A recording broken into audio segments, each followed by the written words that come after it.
folks. So we've obviously got some big things going on in the world at the moment, and I decided that I'd have a talk about where that leaves us in the UK. I hate the term the UK in Britain, in merry old Blighty, where Trump is now going to become the president of America again.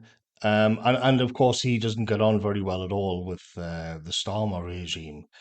And I think this creates an interesting thing, an interesting sort of situation to ponder over.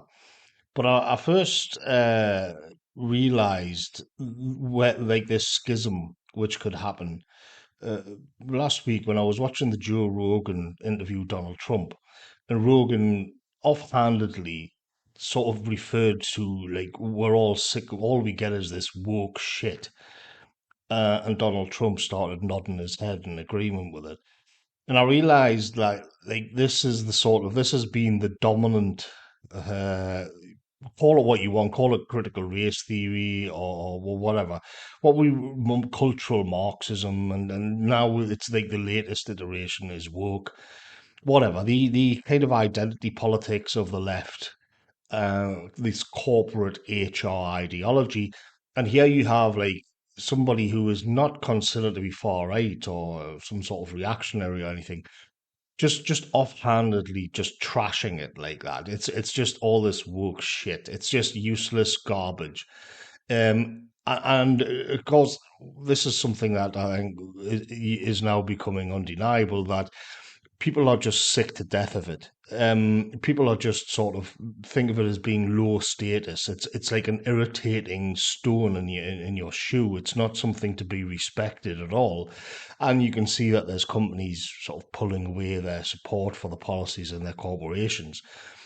And I did an article a few years ago called "The Centrist Caesars," and in it, put the idea across that the unhinged behaviour of the left, particularly the Democrats in America, because we had still had the Tory scumbags in, but particularly the Democrats and the left, the sort of corporate woke left, that and also if you bring in what happened with the pandemic, if you bring in the BLM stuff, if you bring in the climate change stuff, there's what's happening is that there's a certain sort of globalist uh, narrative and set of ideas which are alienating more and more people. Now, when it's just sort of, and you can chuck in like the unbelievable amounts of mass immigration as well, of course.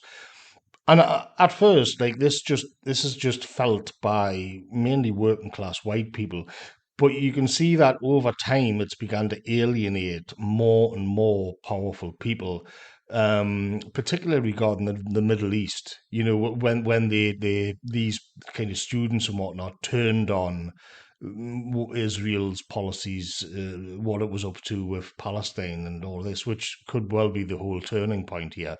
Um, but what I realized was that this is now on its way out. This is now be creating accrued too many enemies, that it is no longer viable and something else is going to emerge. And now we've seen that Trump has in fact become president again. And in geopolitical terms, I think this has to happen. This is why I refer to the centrist Caesars, because they want America to be sane. But there's also some people who've decided that actually we need to cut away all of this crazy mumbo jumbo because it's affecting our stance on the world stage. It's affecting geopolitics.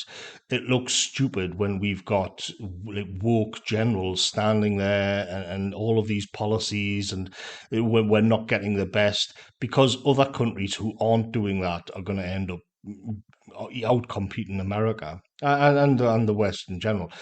And so what I think is you don't, it's just a purely sort of realist view on this, that if you want America to maintain its power in the world, you're going to like woke is just absolutely useless to have as an ideology, and now it looks like it's going to get tossed overboard, which is probably why there hasn't been such outrage about Trump becoming the president that many people expected. But what I find like interesting about this is that we in Britain are sort of suffering under the most left wing, most woke, most globalist government, possibly in the whole Western world. They're authoritarian. They're dumb. They're not responsive to any kind of sort of public sentiment. They don't care. They're just going to ram these things through. They've alienated.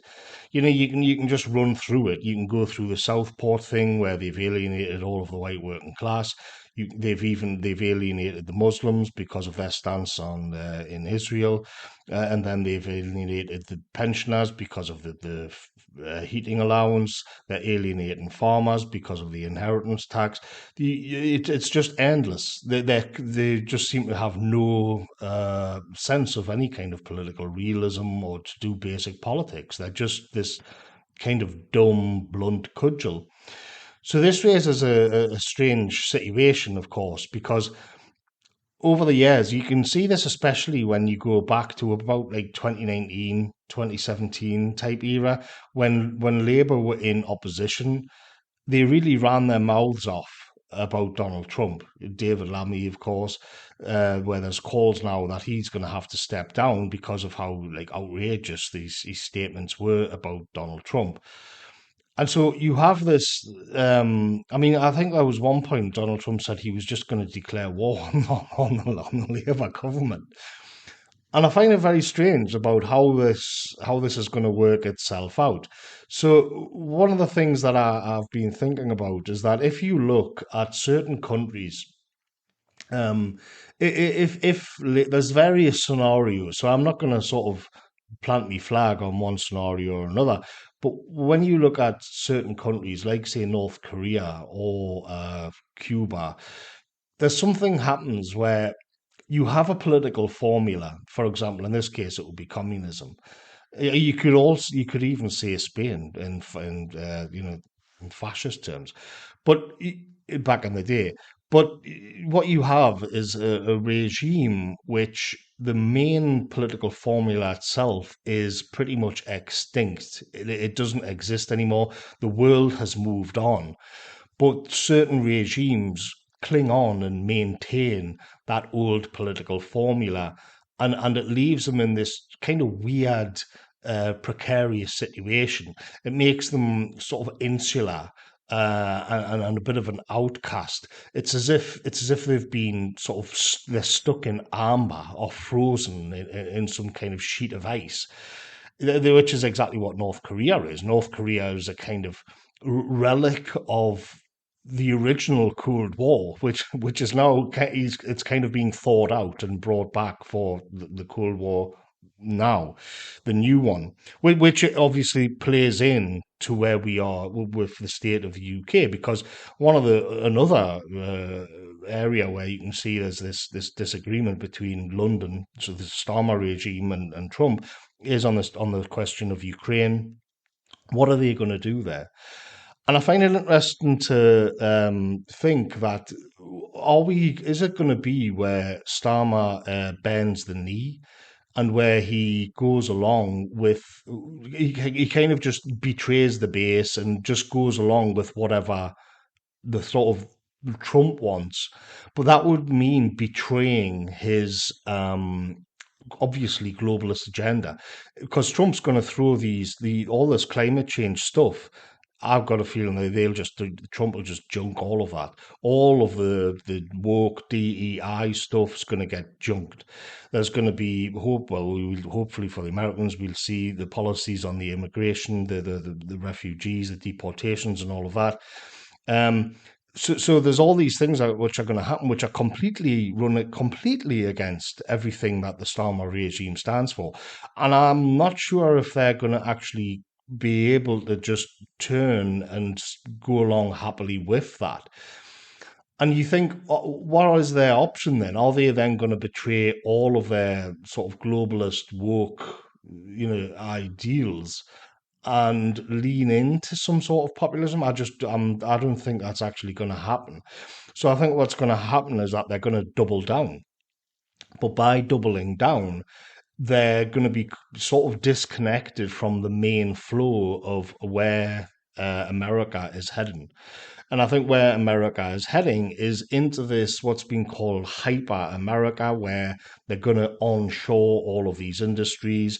They're going to have tariffs. They're going to cut all of the crap. They're going to get Elon Musk in to sort of saw all the blubber off the deep state. So they claim. We'll see if it happens. Um, and where it's going to go is that America may well actually be rejuvenated because of all of this, so it can get up onto the world stage once again and hold its, which it has to do if it wants to. It has to do that if it wants to remain the world superpower. But the problem for Labour is that they, I don't think, can go along for that ride because it would mean jettison all of their core ideals and principles. Have to remember, on something like the climate change, they're on the hook, the same as with the Ukraine war, they're on the hook for hundreds of billions of pounds. Are they going to then just junk all of that because the era of globalism is over, because this is what it amounts to. It isn't just woke; it's the idea that they can sort of isolated from the world, hold on to the ideology of globalism, even though globalism itself is now sort of washed up and dead. And all of these major countries in the world are looking for different kinds of connections and different ways to rejuvenate their armies and make things more efficient. But it's my view that in Britain, because of the Starmer regime and because they've only just entered power, we could end up in this really weird situation where, like, all of the rest of the world or the Western world kind of moves in and leans into sort of more a populism, as I called it, this kind of centrist Caesarism, which is mainly sort of imbued with a nostalgia for the 80s and the 90s. It isn't far right. It is just not mad. They yearn for the old days of 80s action movies and all of this, where it's civic nationalism basically, and this ideal which they want to bring back. But I think in Britain we'll end up in this strange situation where the Starmer regime will attempt to lock itself in to like 2020 forever. As if we're stuck in amber. So it will all, like, everybody's moved on, everybody's going in a different direction. But in the UK, it's like we're still like sort of hung up on George Floyd or BLM or all these talking points, all of this, or the trans issue, and all of this kind of 2020, just and we're stuck there, not able to move on. And so I've came up with a few sort of ways, with like few options that the Starmer regime could have, and one of them is the pivot to Europe, which again, I think the Starmer regime will be very prone to do that anyway because of their principles would say that they would lean into Europe. But this raises a question as to what's going to happen with Europe itself, especially when we consider that they too have sunk billions and billions into the Ukraine war. I mean, they're completely at odds with Russia because of the Americans, because of the Biden regime. Are they just going to cut their losses? Where does that leave them? Where does it mean when Trump is going to pretty much say you have to step up to the plate and pay more for your own security? Big things could happen in Europe actually, because again, if the tide of woke, an American sort of imposed ideology, like if the American empire itself is breaking up because America is becoming more isolationist, that may not be a bad thing because it'll create a sort of a vacuum within Europe. But again, they too could double down on all of the globalist talking points. So you have the sort of globalism, but without the globe. It will be globalism, but just Europe plus the United Kingdom, and again, like trapped into this paradigm of 2020 for the rest of the time, or at least until it all falls apart, which it probably will as well. And then the other option is bend the knee.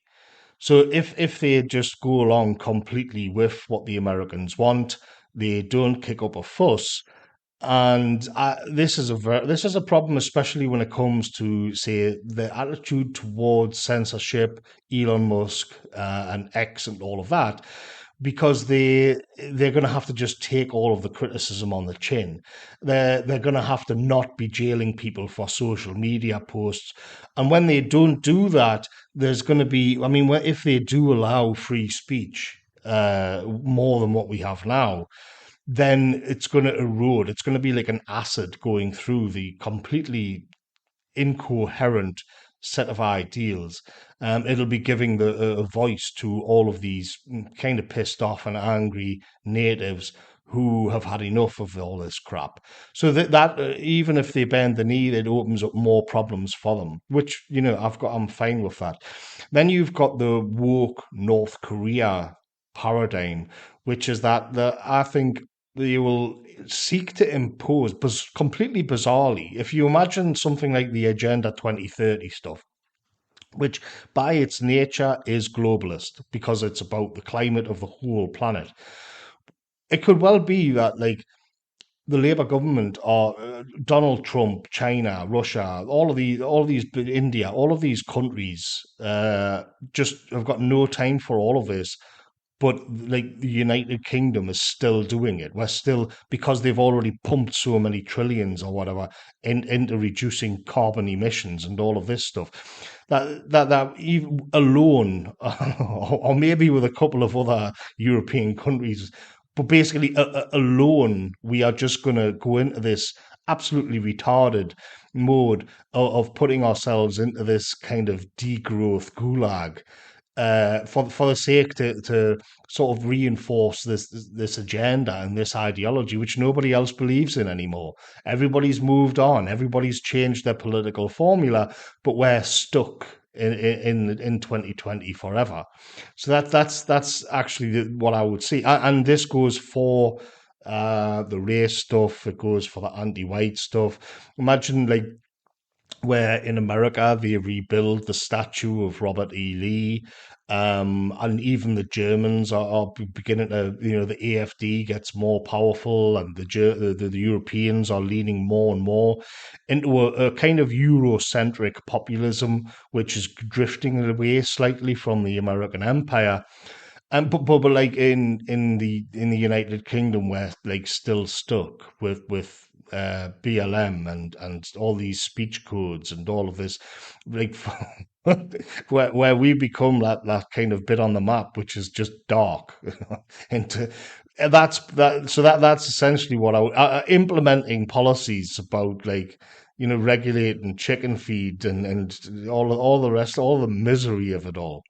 And then the other option is the Janus face, where they can present themselves to, say, Trump, America, as good team players, and they go along with that. But then internally, they're jailing people for tweets. They've got this obvious two-tier system within. Again, though, I think there's a problem there, where they're going to run into issues of free speech, especially with Musk, unless they try and take him on, which again leads them back into the problem of the woke North Korea. That's where that leads. So all of a sudden they find that at home the ideology, the political formula can't withstand the criticism that people are giving it. So they are on a heading to have a clash with Elon Musk, who is obviously going to be important in whatever regime the Americans are going to build. And so, all in all, I think there'll be a mixture. I know it's a bit of a provocative title for a video, but I think it'll be a mixture. I think there'll be an attempt to a pivot to Europe and the woke North Korea scenario until we can sort of get liberated. But Europe in general, unless it can come up with some new ideas and new ways forward, is also going to be locked in this 2020 sort of agenda 2030, destroying farms, everything, inflation, everybody's getting poorer, the demographics are becoming worse and worse, nobody has freedom of speech. It's all just miserable. It's like you know, these ideas, these are progress. This is where progressives have took us. This kind of it's this technocratic globalist misery. And you look to what's going on in America, and you think, how is that going to interplay with what we have with this miserable government. And so that's where I think we could go. I'm the best. I don't know. You can take your pick, but it seems to me that the woke North Korea scenario for the United Kingdom is on the cards. This situation where everybody else has moved on, and we're stuck in 2020 forever. You know, we're getting, like, the kids are still getting brainwashed with white privilege shite, and we're having arguments about, like, transsexuals, men going into women's toilets, and all of this garbage. And the carbon emissions, and punishing farmers, and regulating everything. So, but it will be, from the outside, it will be a bit of a joke. And so these are what I regard as the options for the British regime.